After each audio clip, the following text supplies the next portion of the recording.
क्या होगा जब एक बेटी जिसे बचपन से हमेशा कम समझा गया हो, वही मुश्किल समय में अपने परिवार की सबसे बड़ी ताकत बन जाए? और क्या एक माँ सालों के भेदभाव के बाद अपनी गलती स्वीकार कर सकती है? यह कहानी आपको अंत तक बांधे रखेगी, इसलिए इसे पूरा जरूर पढ़ें।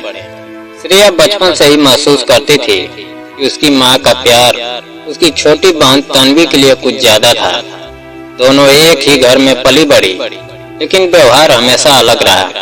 तन्वी की छोटी उपलब्धियों पर माँ खुशियों से भर जाती, जबकि श्रेया की बड़ी कामयाबियां भी अक्सर साधारण मान ली जाती। स्कूल में अच्छे नंबर लाने से लेकर प्रतियोगिताएं जीतने तक श्रेया ने हर बार माँ की तारीफ पाने की उम्मीद की, लेकिन उसे केवल जिम्मेदारियों का बोझ मिला। माँ हमेशा कहती कि वह बड़ी है, इसलिए उसे समझदार बनना चाहिए। धीरे धीरे श्रेया ने शिकायत करना छोड़ दिया और अपनी खुशियाँ अपने भीतर ही छुपाने लगी।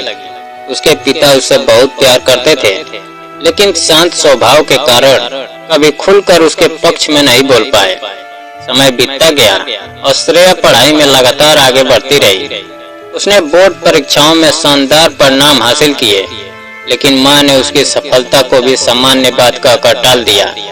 दूसरी तरफ तन्वी की हर छोटी उपलब्धि घर भर में चर्चा का विषय बन जाती। फिर वह समय आया जब घर की आर्थिक स्थिति कमजोर होने लगी। श्रेया कॉलेज जाकर आगे पढ़ना चाहती थी, लेकिन माँ ने फैसला किया कि परिवार केवल तन्वी की पढ़ाई का खर्च उठा सकता है। श्रेया का सपना अधूरा रह गया। उस रात उसने बहुत रोया, लेकिन हार नहीं मानी। उसने कंप्यूटर और अकाउंट्स का कोर्स किया और जल्द ही एक छोटी कंपनी में नौकरी पाली। पहली तनख्वाह मिलने पर उसने खुशी खुशी घर में पैसे दिए, लेकिन वहाँ भी उसे वह सम्मान नहीं मिला जिसकी वह हकदार थी। फिर उसकी शादी अमित नाम के एक समझदार और दयालु युवक से हुई। अमित ने शादी से पहले ही साफ कहा कि वह उसके सपनों का सम्मान करेगा। ससुराल पहुँचने के बाद श्रेया को पहली बार ऐसा परिवार मिला जहाँ उसे बेटी की तरह अपनाया गया।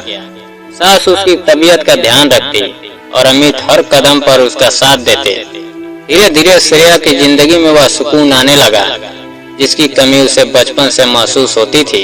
उधर तन्वी की शादी राहुल से हुई, जो एक बड़ी कंपनी में अच्छी नौकरी करता था। माँ को अपनी छोटी बेटी और दामाद पर बहुत गर्व था और वह हर जगह उनकी सफलता के किस्से सुनाती थी। एक पारिवारिक शादी में जब श्रेया और अमित अपनी क्षमता के अनुसार प्यार से चुना हुआ उपहार लेकर पहुँचे, तो माँ ने सबके सामने उनके उपहार की तुलना राहुल और तन्वी के महंगे गिफ्ट से कर दी। श्रेया को बहुत दुख हुआ, लेकिन अमित ने उसे समझाया कि इंसान की कीमत उसकी नीयत से होती है, न कि उसके पैसों से। समय आगे बढ़ा और अचानक राहुल की नौकरी चली गई। परिवार पर चिंता का पहाड़ टूट पड़ा। कई महीनों तक कोशिश करने के बाद भी उसे नई नौकरी नहीं मिली। पहली बार माँ के चेहरे पर वह घबराहट दिखाई दी जो पहले कभी नहीं दिखी थी। आखिर एक दिन उन्होंने श्रेया और अमित को घर बुलाया और संकोच के साथ राहुल के लिए मदद मांगी। अमित ने बिना किसी पुराने व्यवहार को याद किए पूरी ईमानदारी से कोशिश शुरू कर दी। उन्होंने अपने दोस्तों और परिचितों से बात की। जहाँ भी अवसर मिला राहुल का रिज्यूम भेजा। कुछ समय बाद उनकी मेहनत रंग लाई और राहुल को एक अच्छी नौकरी मिल गई। यह खबर सुनकर पूरा परिवार खुशी से भर गया। माँ की आंखों में राहत के साथ साथ पछतावा भी था। कुछ दिनों बाद उन्होंने पूरे परिवार को घर बुलाया। सबके सामने उन्होंने अमित का धन्यवाद किया और फिर श्रेया का हाथ पकड़कर रो पड़ी। उन्होंने स्वीकार किया कि उन्होंने जीवन भर उसके साथ अन्याय किया। उन्हें हमेशा लगता था कि तन्वी ही परिवार का सहारा बनेगी, लेकिन मुश्किल समय में सबसे पहले श्रेया और अमित ही साथ खड़े हुए। माँ ने कहा कि अब उन्हें समझ आया है कि बच्चों की कीमत उनकी कमाई से नहीं, बल्कि उनके संस्कारों और दिल की अच्छाई से होती है। यह सुनकर श्रेया की आंखें भर आई। उसने माँ को गले लगा लिया और कहा कि वह सब भूल चुकी है। तन्वी भी रोते हुए उसके पास आई और माफी मांगने लगी, लेकिन श्रेया ने उसे प्यार से समझाया कि उसमें कोई गलती नहीं थी। उस दिन परिवार के वर्षों पुराने घाव भरने लगे। श्रेया ने महसूस किया कि माफ कर देने से केवल सामने वाला नहीं बदलता, बल्कि अपने दिल का बोझ भी हल्का हो जाता है। माँ ने भी सीखा कि बच्चों में भेदभाव कभी नहीं करना चाहिए, क्योंकि बचपन में दिए गए जख्म उम्र भर याद रहते हैं।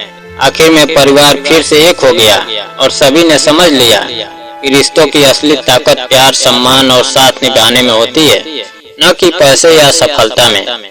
यही इस कहानी की सबसे बड़ी सीख है कि हर बच्चे को बराबर प्यार और सम्मान मिलना चाहिए, क्योंकि वही उसके आत्मविश्वास और जीवन की सबसे बड़ी पूंजी बनता है। दोस्तों, अगर कहानी पसंद आई हो तो वीडियो को लाइक और चैनल को सब्सक्राइब करना ना भूलें। जय हिंद।